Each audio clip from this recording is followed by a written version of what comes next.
Looking for something to add to your Christmas gift list for those who want to shop for you? Or looking for something for a creative friend or relative? Today I have for you, once again, a review of Facet Jewelry boxes. Hi there, Sandy here. Welcome to another Friday Findings video at keepsakecrafts.net. So those of you who have been following me for a while might remember that I reviewed some of the very first Facet Jewelry boxes earlier this year.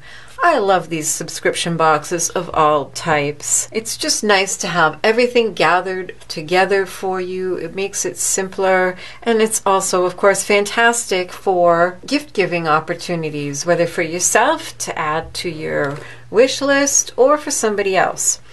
The box that they sent me this time is the stringing box. They have two levels. They have stringing, which are pretty simple, quick projects, and then they have stitching, which can take a bit more time and can be a bit more complex. This time they just sent me the stringing box, and as before, there are two projects. This is a bracelet and a necklace. And this is the booklet with all of the instructions. So you make the framed gemstone bracelet. That's kind of pretty. It's different. Interesting findings. And then the split strung necklace, which is an interesting way of stringing together a necklace.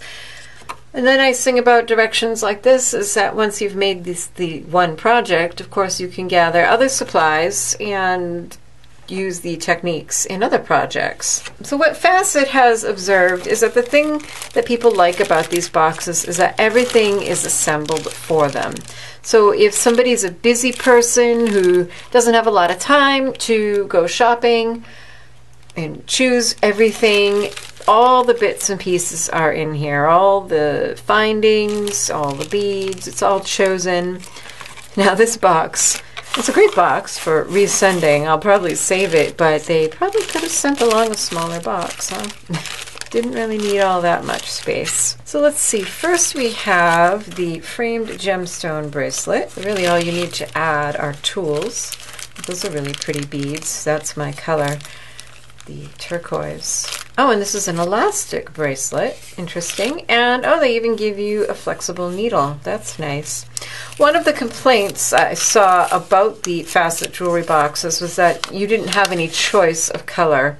And yeah, that can be a problem, but I think it's probably good to, I think, oh no, okay. I thought I had a big eye needle and it was broken. Can you see? It's one of those, it's a twisted wire needle with the little tiny loop up there, and you actually get two. So that's good. But yeah, people were a little annoyed that they couldn't choose their own colors. But I think in a way that can be good, because you either get colors you really like, or you get colors that you don't usually work with and they're not in your comfort zone. This is an interesting project because this is a finding that I've never used before. So it's kind of nice that it's all assembled for you. Here's a little bead frame. So it's, is that a flaw? Looks like it's got something on it. Oh, just like a bit of wax or something. I don't know what that's about. But yeah, there should be two holes, one on each opposite side, and then your beads fit in there. So that's a pretty simple project, I would say. I mean, I can look at it right now and see how it's going to go together, pretty much. But I'll follow the directions and check back with you on that. So it's not a bad thing to find yourself working with color combinations you wouldn't have chosen that are out of your comfort zone. You can always gift the piece of jewelry to somebody if you really dislike the colors. But then use the directions later to make something that is more to your taste. And these are really pretty. So this is very interesting. A split strung necklace. So it looks like you've got two wires going through some beads and only one wire going through others, and that gives a bit of movement. So we've got stringing wire, we've got our three types of beads, and findings. I've finished my projects and just a few observations about them. This was really a simple project to do. It was just stringing, which of course is what is advertised. I didn't even use the flexible needles because the elastic cord was thick enough and stiff enough to go through all of the beads and the rings just fine. I was a little disappointed to find that 4 of my beads do not fit inside the rings. They're just a little bit too big. These are chrysocolla gemstone beads, by the way. They're 8mm rounds, but apparently they're a little bit larger than all the others because none of them would fit into the frames. So that was disappointing. It also meant that my bracelet is a little on the smallish side. It occurred to me after I finished it up that what I can do is go ahead and just string some of these beads without the frames. So I'll probably go ahead and do that. There was plenty of elastic in the box. I think it was 1 yard, and that was before I pre-stretched it. I think I have like 29 inches here. So I will probably take this apart, which means it's a good thing that we got 2 of these large hole beads, because this one has one of them. You can't even see it. That's good. One of them has the knot super glued in it, so that one will just have to be tossed, and then I'll use the other one to pop the knot in. So I'll use these beads and make a pattern. I probably don't even need all of those. If you do have leftovers, I saw on a Facebook group somebody made earrings out of them, which I thought was nice. So this was a bit of a quality control issue that made it kind of disappointing. So I can't make a bracelet that's the size I need with this exact design, but I have no problem modifying designs to work. So this worked up really quickly, and it's a cute project.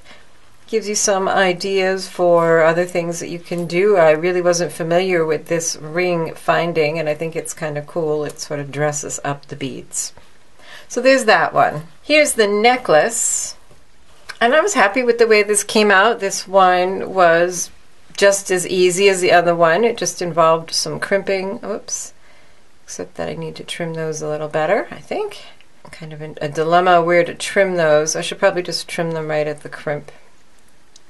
I did bring in my own crimp covers and covered the crimps. That was the only thing I added. Otherwise, everything was what I got in the kit. The only thing is that the bead stringing wire, oh, you can see there's like a little kink here, was curled up very tightly, even in a smaller round than this. So when I unstrung it, it was quite tightly twisted, and even hanging, yeah, it's pretty much straightened out, but you can see it's got a few bumps and waves in it. So it would have been nice if it had been on a spool or something and not so tightly twisted. But it's a cool design. They're all check glass beads. These are fire polish, these are check glass teardrops, and these are Miyuki seed beads.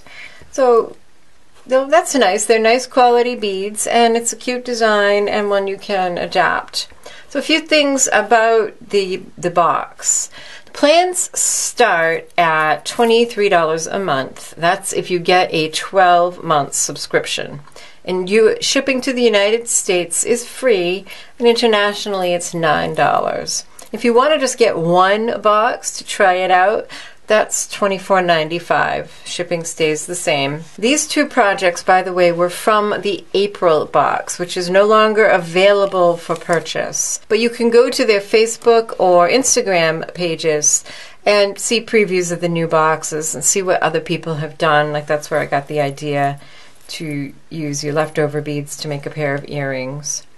And if you want to try it out, you can use the code HALFOFF, HALFOFF, for 50% off your first box. So I hope this has given you some ideas, maybe for gifts for somebody special, or to add to your wish list for yourself, or just a special treat for yourself. The projects worked up quickly. They were decent quality components, with the exception of these beads not fitting. And if you are somebody who likes to have everything all assembled for you, then you might be something fun to try out. If you're interested in any links or details, they'll all be at my blog post, which you can find up here in the upper right or down in the description box. Thanks so much for watching. Happy creating. Bye-bye.